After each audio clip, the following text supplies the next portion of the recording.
नमस्कार दोस्तों। आज मैं आप सभी के लिए सामान्य विज्ञान से संबंधित तीसरा पार्ट लेकर आ गया हूं। और जिन भाइयों ने इससे सामान्य विज्ञान से संबंधित प्रीवियस वीडियो नहीं देखी है या जनरल नॉलेज से संबंधित प्रीवियस वीडियो नहीं देखी है, वे हमारे चैनल की प्लेलिस्ट में जाकर देख सकते हैं। तो दोस्तों, बिना देरी करते हुए प्रश्नों को शुरू करते हैं। तो मैंने पिछली वीडियो में 80% लिए थे, अब मैं 81 शुरू कर रहा हूँ। तो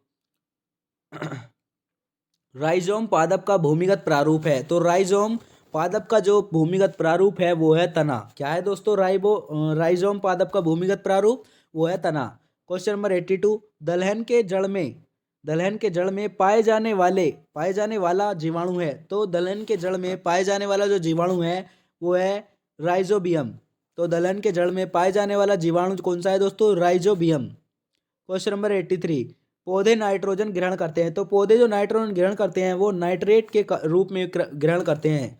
तो पौधे नाइट्रोजन जो ग्रहण करते हैं वो नाइट्रेट के रूप में करते हैं। और दोस्तों, पौधे और नाइट्रोजन की जो बीच की कड़ी है वो है जीवाणु। Question number 84। पादपों में जल तथा खनिज लवणों का संचालन होता है। तो पादपों में जल तथा खनिज लवणों का संचालन जो होता है वो जाइलम द्वारा होता है। तो पादपों में जल तथा खनिज लवणों का जो संचालन होता है वो जाइलम द्वारा होता है। Question number 85। पादपों में बना खाद्य पदार्थ पौधे के विभिन्न अंगों में पहुंचता है। तो पादपों में बना खाद्य पदार्थ पौधे के विभिन्न अंगों में जो पहुंचता है वो फ्लेम द्वारा पहुंचता है। और जबकि जल एवं खनिज लवण जो संचालन होता है वो जाइलम द्वारा होता है। और खाद्य पदार्थों का पौधों के विभिन्न अंगों में जो पहुंचता है वो फ्लेम द्वारा होता है। Question number 86। वह यंत्र जिसके द्वारा तने की वृद्धि दर नापी जाती है। तो वह यंत्र जिसके द्वारा तने की वृद्धि दर नापी जाती है। तो दोस्तों, इसका जो वो कौन सा यंत्र है वो है ऑक्जेनोमीटर। तो वह तंत्र मतलब ऑक्जेनो तंत्र यंत्र जिसके द्वारा तने की वृद्धि दर नापी जाती है वो कौन सा है दोस्तों? ऑक्जेनोमीटर।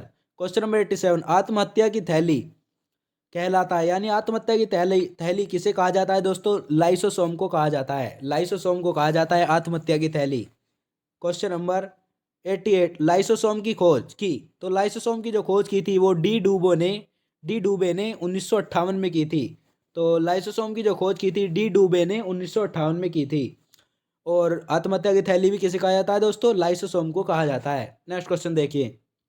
Question number 89। प्रोटीन की फैक्ट्री कहलाता है। तो प्रोटीन की जो फैक्ट्री कहलाता है वो राइबोसोम कहलाता है। और अभी हमने डिस्कस किया था कि लाइसोसोम की खोज किसने की थी? वो डी डूबे ने की थी। और आत्महत्या की थैली किसे कहा जाता है दोस्तों? लाइसोसोम को कहा जाता है। और इसमें कह रहा है कि प्रोटीन की फैक्ट्री कहलाता है। तो प्रोटीन की फैक्ट्री जो कहलाता है वो राइबोसोम कहलाता है। Question number 90। प्रोटीन का संश्लेषण होता है। तो प्रोटीन का जो संश्लेषण होता है वो दोस्तों राइबोसोम द्वारा ही होता है। किसके द्वारा होता है दोस्तों? प्रोटीन का संश्लेषण राइबोसोम द्वारा होता है। और दोस्तों, प्रोटीन की फैक्ट्री भी राइबोसोम को ही कहा जाता है। Question number 91। डीएनए की खोज की थी। तो डीएनए की जो फुल फॉर्म है दोस्तों डीऑक्सी राइबो न्यूक्लिक अम्ल है। और डीएनए की खोज किसने की थी दोस्तों? वाटसन एवं क्रिक ने की थी। किसने की थी दोस्तों? वाटसन एवं क्रिक ने। Question number 92। डीएनए का संश्लेषण प्रतिपादन डीएनए का डीएनए संश्लेषण का प्रतिपादन किया। तो डीएनए का जो संश्लेषण का प्रतिपादन किया था वो कौन वर्ग ने किया था? किसने किया था दोस्तों? कौन वर्ग ने किया था। नेक्स्ट क्वेश्चन देखिए। Question number 93। डीएनए और आरएनए है। तो डीएनए और जो आरएनए है वो है न्यूक्लिक अम्ल है। क्या है दोस्तों? डीएनए और आरएनए न्यूक्लिक अम्ल है। और दोस्तों, डीएनए की फुल फॉर्म क्या है? Deoxy ribo nucleic acid. और आरएनए की राइबो न्यूक्लिक एसिड है। Question number 94।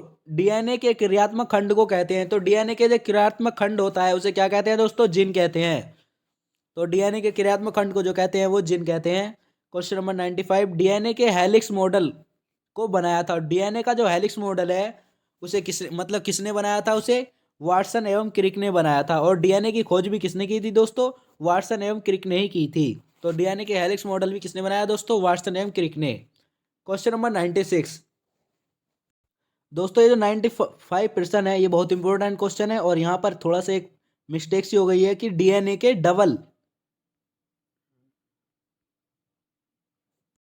Double helix model को किसने बनाया था? तो प्रश्न ऐसे था कि डीएनए के डबल हेलिक्स मॉडल को किसने बनाया था?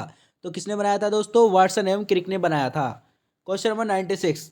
डीएनए की इकाइयां हैं। तो डीएनए की जो इकाइयां हैं वो हैं न्यूक्लियोटाइडस हैं। क्या है दोस्तों? न्यूक्लियोटाइडस हैं। तो डीएनए की जो इकाई हैं वो है न्यूक्लियोटाइडस हैं।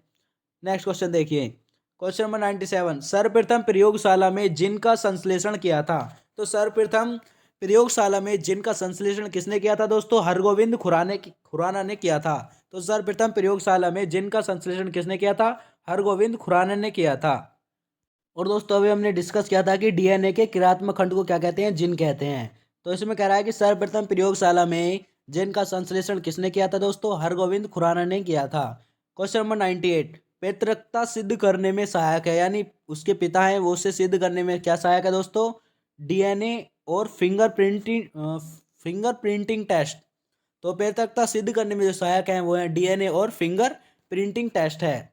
क्वेश्चन नंबर 99, मधुमेह रोग होता है। तो मधुमेह जो रोग होता है दोस्तों वो इंसुलिन की कमी से होता है। तो मधुमेह जो रोग होता है वो इंसुलिन की कमी से होता है।